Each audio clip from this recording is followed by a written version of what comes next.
C'est évidemment une petite tempête médiatico-politique qu'a soulevé Jean-François Copé. Oh, pas seulement Jean-François Copé. L'extrait du livre à paraître de Jean-François Copé, cité dans le Figaro Magazine, avec la polarisation toute médiatique sur une formule, le racisme anti-blanc. La classe politique ne parle que de ça. Ça n'est pas en copiant les extrémistes que nous convaincrons, vient de déclarer François Fillon aujourd'hui en réponse à son concurrent à l'UMP. Tariq Yildiz, vous êtes d'un certain point de vue dans l'œil du cyclone de cette tempête, puisque vous êtes, j'allais dire, l'un des théoriciens, ou le théoricien, il y en a d'autres, on va en parler, c'est vous qui avez voulu faire échapper cette catégorie à l'utilisation politique qu'en faisait la droite de l'extrême droite, hein, puisque c'est un thème qu'on connaît du bloc identitaire, des amis de Bernard Anthony depuis longtemps. Vous avez dit il faut, d'un certain point de vue, s'en emparer, parce que sinon, déni de réalité. Donc Jean-François Copé vous répète. Ce qui n'est pas une injure. Hein. Alors c'est vrai, effectivement, moi je pense qu'il faut essayer de traiter le sujet sans tomber dans la récupération politique. Et là, typiquement, ce que fait Jean-François Copé, évidemment, personne n'est dupe. C'est dans le cadre d'une élection interne. Et moi, je regrette évidemment qu'on ne parle de ce sujet juste et seulement à cette occasion, parce que moi, tout mon travail, c'était justement d'essayer d'en parler d'une manière sereine. On en a parlé avant. Je me souviens d'un manifeste contre les ratonnades anti-blancs. Je ne sais plus comment c'était. Ce manifeste signé par Finkielkraut, par Jacques Julliard, par Bernard Kouchner, au moment où il y avait eu des opérations de commando pendant les manifestations lycéennes étudiantes. Absolument. 2005, je crois. Oui, absolument. Et plus récemment, il y a eu une autre polémique suite à la publication par le MRAP d'un document de politique générale où il faisait état du racisme anti-blanc, parmi d'autres choses, et où un certain nombre d'intellectuels ont condamné cela.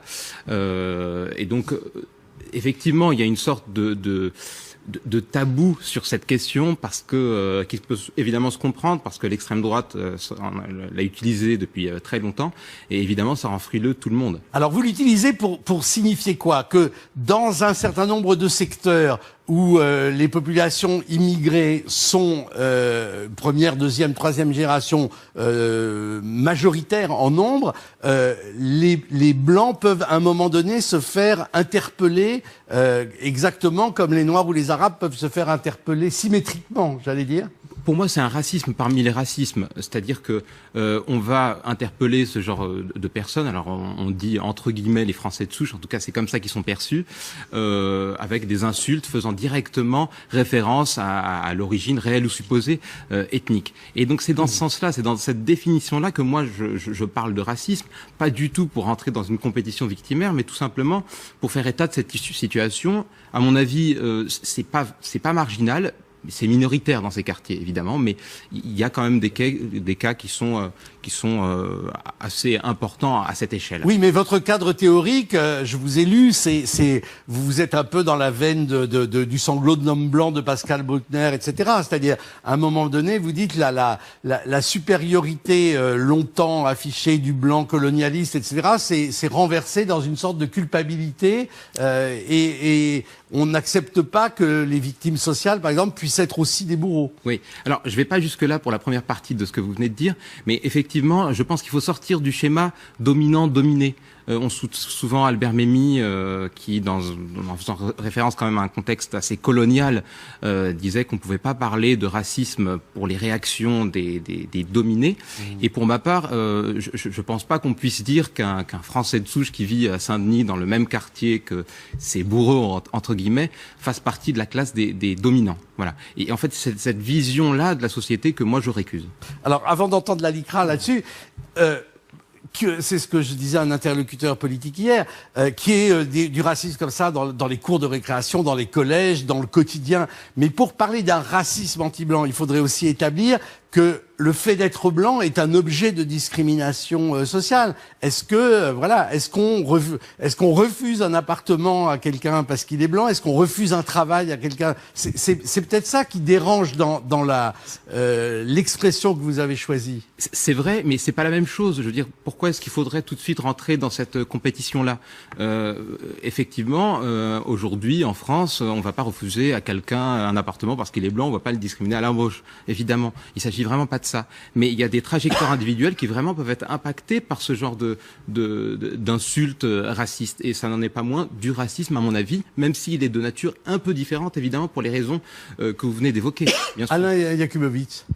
Oui, enfin, c'est pas un scoop. Moi, je veux dire qu'en tant que président de la LICRA, depuis 2010, j'ai effectivement dénoncé ces faits parce que c'est un fait réel.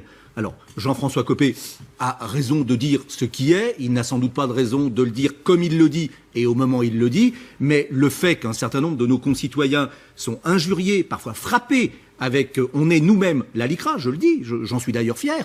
Nous sommes partie civile dans une affaire qui doit être évoquée devant le tribunal correctionnel de Paris au mois d'octobre, au cours de laquelle un homme dans le métro, on n'est pas dans les banlieues, on n'est pas dans les quartiers difficiles, ça se passe de partout, où des gens sont effectivement pris à partie, injuriés, invectivés et parfois frappés violemment. Est-ce que c'est du racisme? C'est une autre question. C'est une autre question parce qu'il ne s'agit en tout cas pas d'un racisme structuré. Je rappellerai simplement les termes de la loi. Et la loi ne fait pas de différence entre l'auteur, selon qu'il est blanc, noir, jaune, musulman, juif ou chrétien, et la victime, pareil. Il est évident que le fait de traiter quelqu'un de sale français, de sale blanc, tombe sous le coup de la loi de 1972, dont nous célébrons le 40e anniversaire, et c'est la raison pour laquelle nous n'avons aucune fausse honte, aucune pudeur à nous dire qu'il s'agit d'un délit dans lequel nous devons être partie civile de la même façon. Donc vous soutenez d'un certain point de vue les travaux et l'approche de Tariq? Le terme, c'est un problème sémantique. Effectivement, il faut bien comprendre que pour nous, vieux militants antiracistes, on a été élevés dans le mythe, d'une certaine façon, selon lequel Attendez, je vais vous couper car on prend en direct Arnaud Montebourg